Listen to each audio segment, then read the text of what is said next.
Thank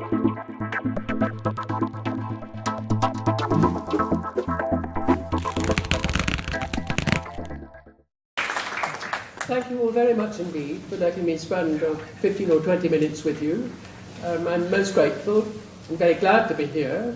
I'm sorry I wasn't here for your conference today, but I had a prior engagement with a great friend who died and a big memorial service somewhere away from here, so I've just come from that, and please forgive me for not being with you earlier. But I have had two colleagues with me.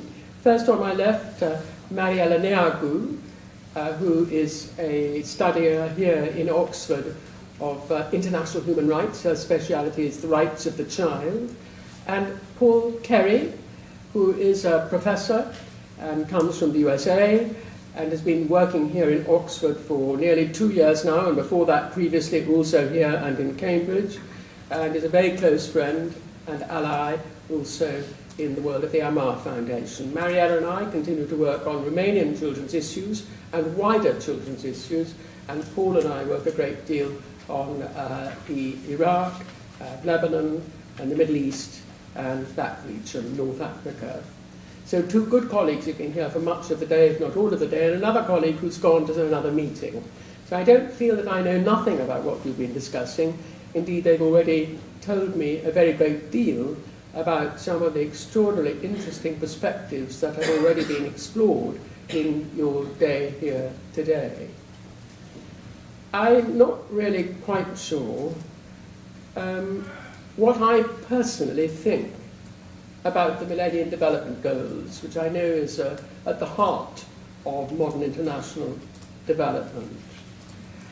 Why do I say that when I spent most of my life one way or another as a volunteer, or when I was a director of Save the Children with some of the other international children's charities as a paid member of staff?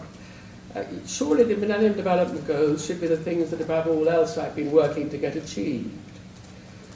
Well, like so much that comes out of multilateral discussions, United Nations or global institutional discussions, excellent goals, a wonderful title, incredible work and effort has gone into them, and what I look for, however, is the implementation.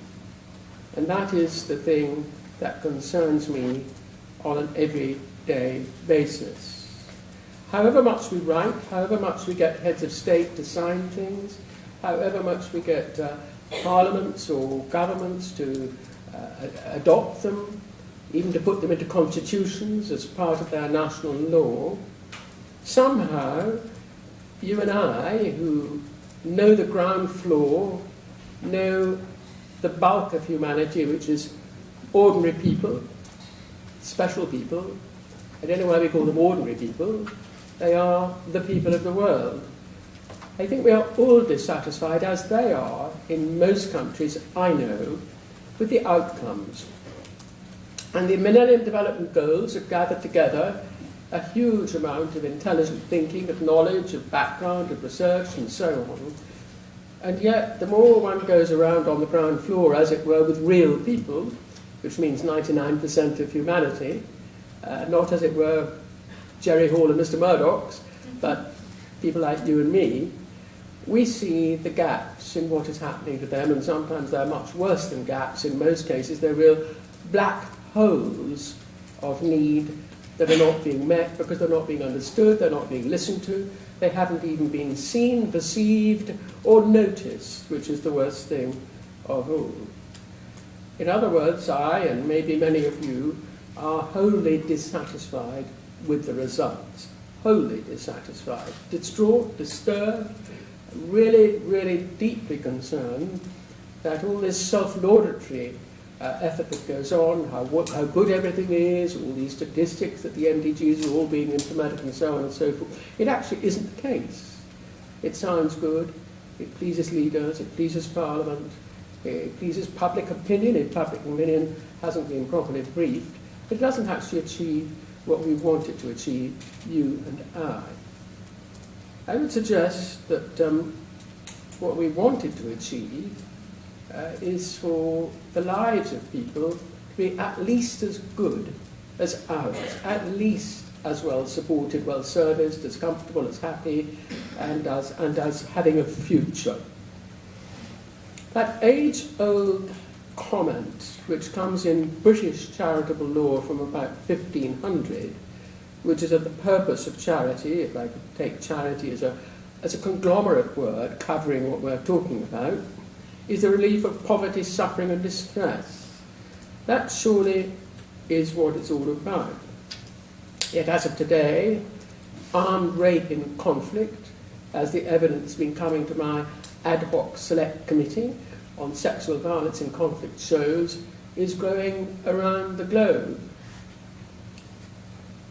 One of too many crimes against humanity that somehow seems to grow like a monstrous fungus, and seemingly it's unchecked. We all know about it, like crimes against humanity. We've labelled it very nicely, a crime against humanity. Well, so what? There's more of it every single day, globally.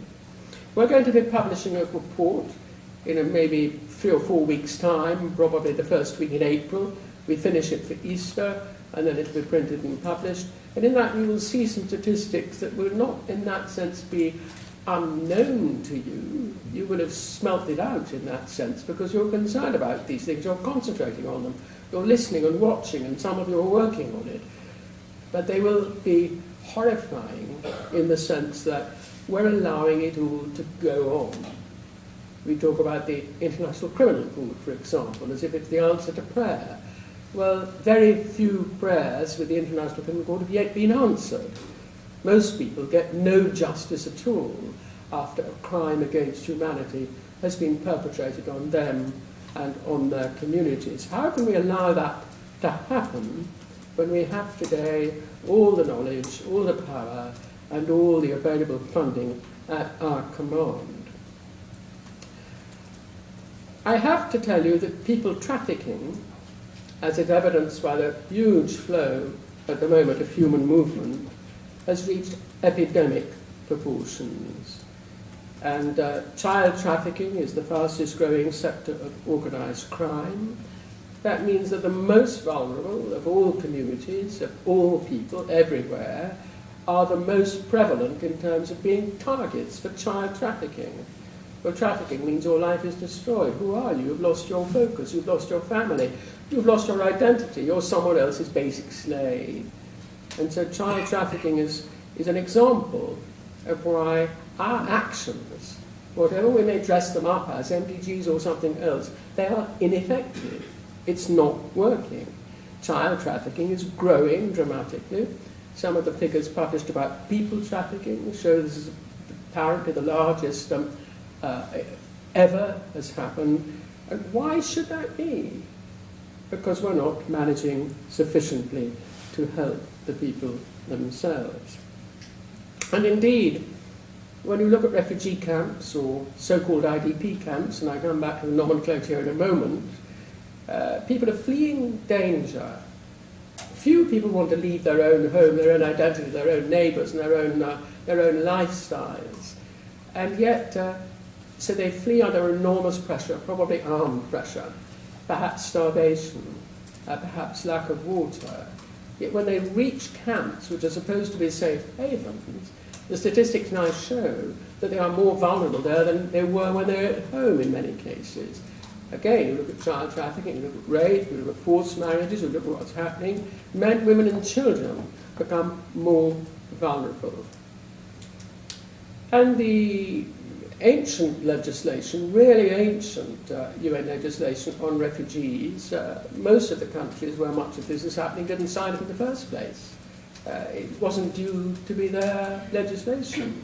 It was due to be a post-war, post-Second World War, European piece of legislation. It wasn't designed for current flows of people from the Middle East and North Africa at all. This means that, for example, when the Syrian refugees reach Iraq, they don't qualify as refugees because Iraq never signed the relevant convention. And of course, IDPs come under no UN convention at all. IDPs only come under something, the Berne Convention, which is only a contracting parties convention. It's impossible to get an IDP convention, a convention protecting IDPs, through the United Nations. Why? Because the IDPs are nearly always victims of their own governments. So what government is going to sign a convention saying that they will protect the people who they have in fact been turning out? So the system isn't working. If I take again the comment about Iraq, the Syrian refugees, it took the United Nations an enormous amount of effort and energy because it didn't fit their rules. Neither Syria nor Iraq had ever signed the Convention on Refugees. So it took a long, long time before the UN could somehow bend its own rules to get some aid to the Syrian refugees in Iraq. It took them even more effort to try to give some sort of protection and shelter for the IDPs in Iraq, who are, after all, people who fled from one of the most horrific sets of cruel people in the globe today, leaving aside North Korea and Nigeria, similar in the same way. So the system somehow is just not actually doing the job. And you know, it's not a question of money. There's absolutely no lack of money at all in development today. Britain is the biggest donor of the globe. I have to say that money is swirling around. Huge blocks of money are being signed off regularly. America, another huge donor again. There's masses of money, and indeed a lot of money is even coming out from the Middle East. I mean, the biggest donor, I think, about 4 years ago, as far as I can recall, was in fact Saudi Arabia. So money is not the problem. And we have a huge amount of charities in the United Kingdom. I think it's somewhere around 170,000 charities. And many of them are doing overseas aid work, and many just in the United Kingdom. So there's no lack of will.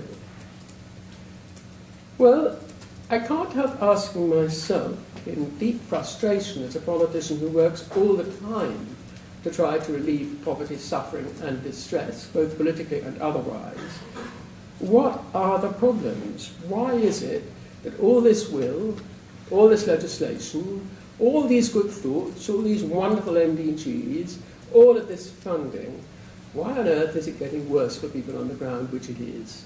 Why isn't the resolution of the problem of poverty, suffering and distress actually taking a grip to help people's lives? I am essentially a politician. And when I work in any country, I think my principal inquisitiveness, first of all, when faced with the problem of poverty, suffering and distress, or being shown it, or passing by it, or having a look or something, I think my first question is, well, what's the law? What is the law of the land? Very often you'll find that parliaments and governments, and they're all everywhere, there's almost nowhere that doesn't have a parliament and a government of some description, you will find that they have signed and ratified all the relevant conventions. Almost all of them have done most of the conventions. The Middle East perhaps a little bit different. At the moment, if you look at the particular miseries of Syria and Iraq, for example, and also of North Africa, of Libya, for example, they haven't signed the relevant conventions. And the modern world says, well, if you haven't signed those conventions, then of course in that sense we can't help. Which puts something like, when you consider how important justice is for victims, it puts the International Criminal Court, for example, which is the only international court of all, it puts it completely out of reach. None of the nations involved have signed the International Criminal Court, let alone ratified the Statute of Rome.